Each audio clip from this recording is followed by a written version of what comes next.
Hey everyone, Dennis and Emily from DF Crafting here. Now, holidays are all about memories and families and stuff like that. When I was about Emily's age, my dad made a whole set of these for for our front lawn. Now it's my turn. Dad, this one's for you. I hope you enjoy. We start off with a doe and a buck, and they just keep multiplying. This project is made with mostly 2x6s, and there's a lot of gluing up in that process, so I have to clean up all the edges to get a nice straight even glue up.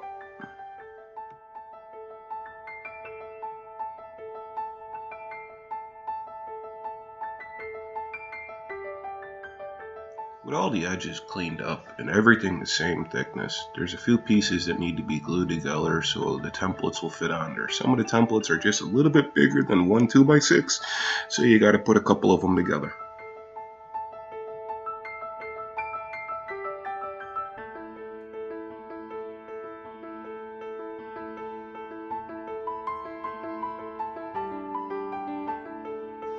While I'm waiting for the other pieces to glue up, use some spray adhesive and get my templates that'll fit on a single 2x6 on there. I'm not looking for a permanent fixture, just long enough to get through the bandsaw. When the bigger pieces are dried, you're going to fit multiple templates on there. You kind of want to play with them a little bit, try to save as much wood as you can and get as many to fit on there as you can. There's different patterns I found that work real good for this to save a lot of the wood.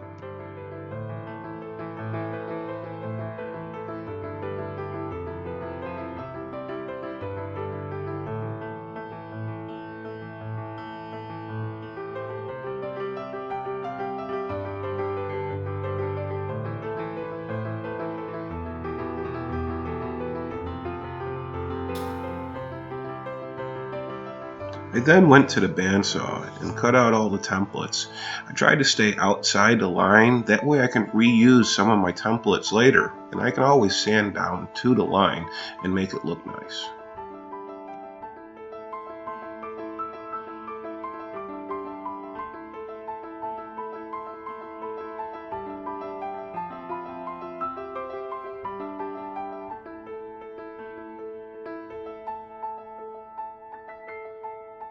After using three 2x6s, that's not too bad of a scrap pile from the bandsaw. Once you get all your pieces cut out, take your time taking the templates out. You'll be able to reuse them at a future date. But you're going to need to clean up those surfaces because it's time for round 2 on the gluing.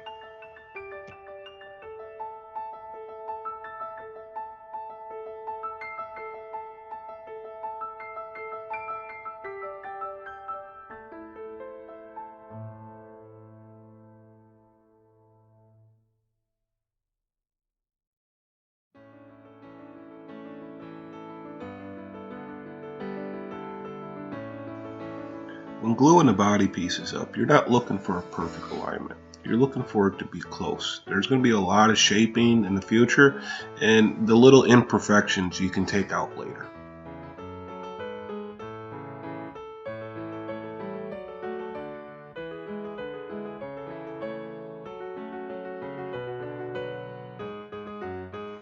Once the body dries up, and before you put the legs on, there's a few areas that you want to clean up and get smooth, because with the legs on, you're not going to be able to get to the areas. I start off with some aggressive sanding with a belt sander with 36 grit. Then I'll go in with the belt sander at about 80 grit.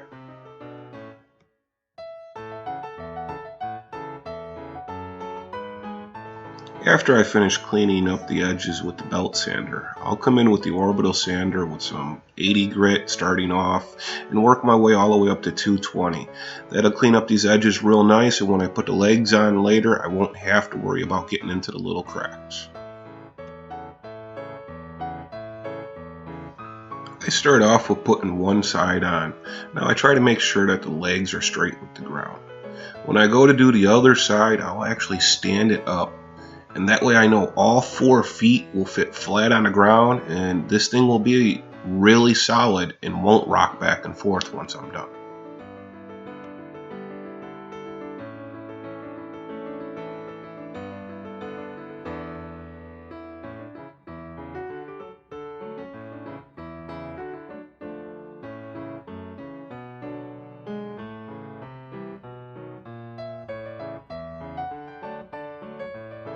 I start off a lot of my shaping with a rotary tool with a rasp bit on it. That'll break down the edges and get me in there real nice. Then I'll go in with 36 grit, 80 grit, and just break down all those edges and get the shaping I want. There's a lot of 3D molding going into this project here.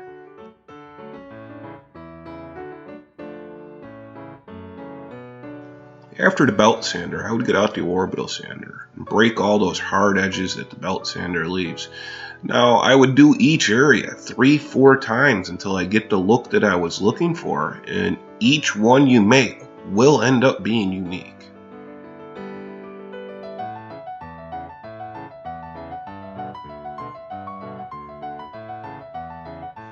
For a coloring effect, I use Danish oil to get that brownish look to it. It looks real nice.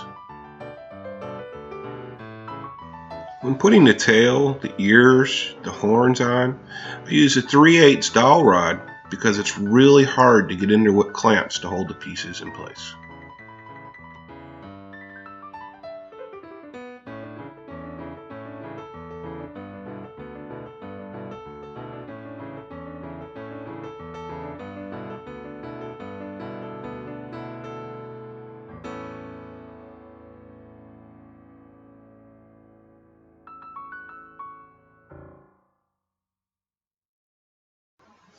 At this point in time, you can see how helpful it is having someone else in the shop.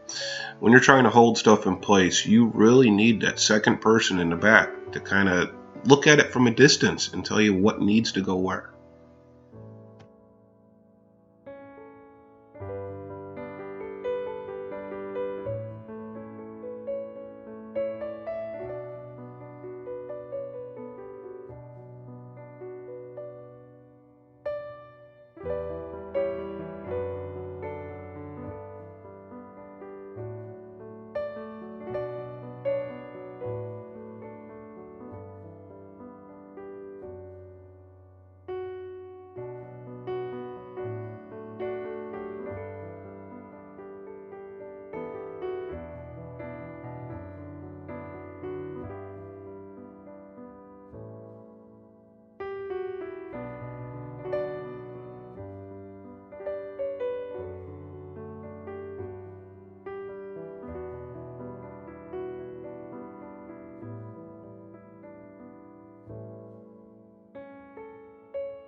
Thank you for watching the video. I hope you enjoyed. Please remember, anytime you're using power tools, use proper safety and don't hit the pink things.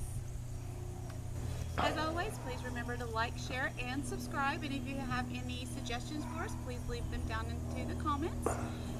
Also, we've just gotten some new stickers in, so if anybody is interested in trading any stickers, please contact us with your information and we'll get one out to you.